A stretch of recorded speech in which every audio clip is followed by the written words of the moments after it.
શું નામ તમારું? કમલેશભાઈ નામ છે મારું, અને અમે બોટાદ જિલ્લામાંથી દરેક ઉમેદવારો જે છે એ આવ્યા છીએ આજે 2/8/2024ના દિવસે કલેક્ટરશ્રીને રજૂઆત કરવા માટે કે ફોરેસ્ટ ગાર્ડમાં જે એક્ઝામ લેવાની છે એ પરીક્ષા જે રિઝલ્ટ મૂક્યું છે એ અન્યાયી છે. બીજું કે એમાં જે માર્ક છે, માર્ક રજૂ કર્યા છે એમાં પણ નોર્મલાઇઝેશન સાથે ખરેખર માર્ક હોવા જોઈએ. સરકારે અગાઉ પણ ઘણી વખત પેપર ફોડ્યા છે અને એ પેપર ફોડવાથી એમને થયું પારદર્શકતા જળવાઈ જશે, પરંતુ પારદર્શકતાના નામે મીંડું છે. CBRT દ્વારા એક્ઝામ લેવાય છે.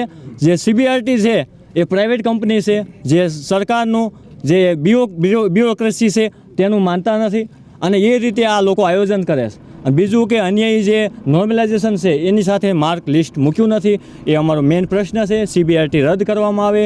દરેક વ્યક્તિને CCEની એક્ઝામ હોય કે કોઈ પણ એક્ઝામ હોય, દરેકને અન્યાય થવાનો છે. અને બીજું કે ટાટના ઉમેદવારો 1 વર્ષથી આંદોલન કરી રહ્યા છે, ઢસડાય છે દેશનું ભાવિ. શાળાઓને કંઈ ખબર નથી. શું હવે મગજ વગરના ઉપર બહાર દીધા છે?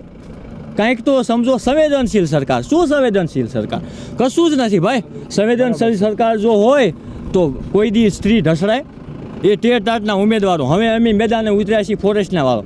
હવે ફોરેસ્ટવાળાના ઉમેદવારો અત્યારે અમે શાંતિથી આંદોલન કરવા માટે આવ્યા છીએ, પણ જો અમારા નિયમો અથવા તો અમારા જે પ્રશ્નો છે એનું રજૂઆત ન સ્વીકારી તમે, તો અમે ગાંધી ચિંતા માર્ગે અત્યારે છીએ, પરંતુ અમે ભગતસિંહના માર્ગે પણ ક્રાંતિકારી પગલું ભરી શકીશું.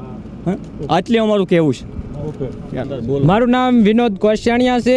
હું કલેક્ટર કચેરી ખાતે અત્યારે આવેદનપત્ર આપવાની ફરજ પડી છે. બરોબર.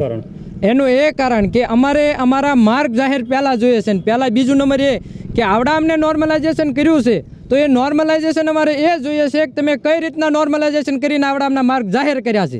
જો માર્ક જાહેર કર્યા હોય તો એ માર્કનું અમને કઈ રીતના, કઈ પદ્ધતિ, કઈ રીતે તમે અમને માર્ક આટલા આપ્યા છે અને કઈ શિફ્ટમાં કેટલા માર્ક વિદ્યા છે. અમુકને એક જ શિફ્ટમાં જો 10 માર્ક વિદ્યા હોય તો અમુકને 8, અમુકને 50 માર્ક વિદ્યા છે.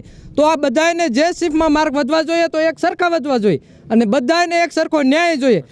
જે 98, 97 માર્ક વાળાને જો આ લિસ્ટમાં નામ હોય અને જેને 144, 50 એ વ્યક્તિના પોતાના વ્યક્તિના મારા ખુદના 144 માર્ક છે, મારું આ લિસ્ટમાં નામ જ નથી, તો ખરેખર કઈ રીતના આ પદ્ધતિ એમને અપનાવી છે, તો કઈ શિફ્ટમાં કેટલા માર્ક વધ્યા છે એ માર્ક તો અમને પહેલાં જોવે, પછી અમારા માર્ક જોવે. અને એ કઈ એમની શિફ્ટ વાઇઝ કેટલા કઈ શિફ્ટમાં માર્ક વધ્યા છે એ અમને બધાને જાહેરમાં જોઈએ. જે હસમુખ પટેલ સાહેબ એમ કહે છે કે બધાના માર્ક પોતે ખાનગીમાં જોઈ શકશે, ખાનગીમાં નહીં, બધાને અમારા માર્ક અમારા છે અને આ અમારી સરકાર છે, અમારી માટે સરકાર છે, તો બધાના અધિકાર છે અને બધાની જાહેરમાં બધાના માર્ક જાહેરમાં જોવામાં આવે. કોઈ પણ ખાનગીમાં અમને માર્ક જોતવા નથી.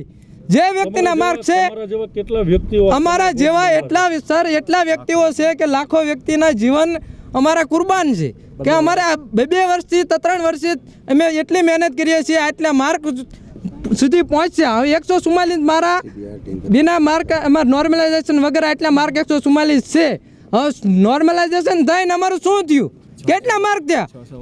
6 વખત રિઝલ્ટ ફાઇનલ આન્સર કી. આ જે ફાઇનલ આન્સર કી છે તો ફાઇનલ એટલે ફાઇનલ હોવી જોઈએ. તો ફાઇનલની ફાઇનલ કેટલી વખત? 4 વખત ફાઇનલ આન્સર કી આવી છે. તો એ આન્સર કીનો અમને એક જ વખત આન્સર કી હોય છે અને છતાંય 4 વખત આવી. તો હાલો અમને એમ છે કે 4 વખત આન્સર કી આપી એમને ફાઇનલ.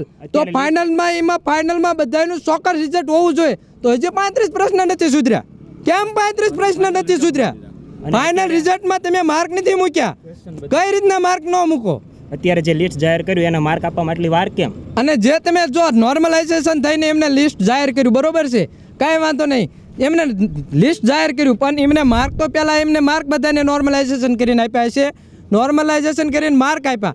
માર્ક કરી કેટલી શિફ્ટમાં કેટલા માર્ક વધ્યા છે. અત્યારે તમે રજૂઆત કરેલી છે, રજૂઆતનો જવાબ હતો તો તમારી યોગ્ય જે માંગણી છે સંતોષાય નહીં તો શું કરશો? તો અમે કંઈક આનું આગલું પગલું પણ કરી એમ સીવી અને આગલા સમયમાં જો અમે સોમવાર સુધીનો સમય આપેલો છે, સોમવાર સુધીમાં જો આની રજૂઆત કંઈ ન થાય તો અમે બધાય વિધાનસભા ગાંધીનગરમાં બધાય મળીશું અને બહોળી સંખ્યામાં આ સરકારને કદાચ એવું પણ હશે કે આવડા અમને આટલા સમયના આમને તો ટેવાઈ ગયા છે કે આંદોલન કરવાનું. આંદોલન નહીં, આંદોલન અમે સરખી અને સીધી રીતે અમારી પ્રેરણા રૂપ જ કરીએ છીએ શાંતિપૂર્વક. અને અમારી શાંતિપૂર્વક જો ન આમાં સોલ્યુશન કરવામાં આવે તો અમે ગાંધીનગર કયા પગલા સુધી જઈ શકવી એનો કોઈ ચાન્સ નથી.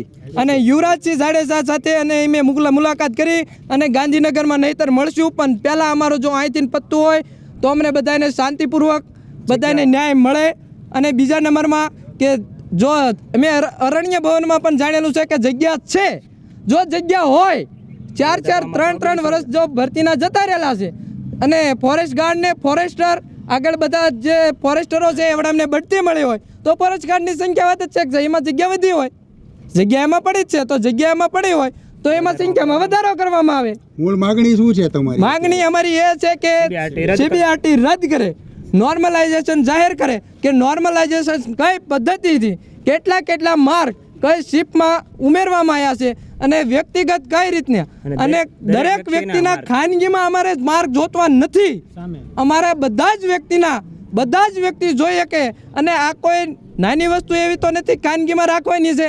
તમે કોથળામાં અમને મીંદડું રાખીને ઊંટ બતાવો છો, કઈ રીતના ઊંટ બતાવી શકો?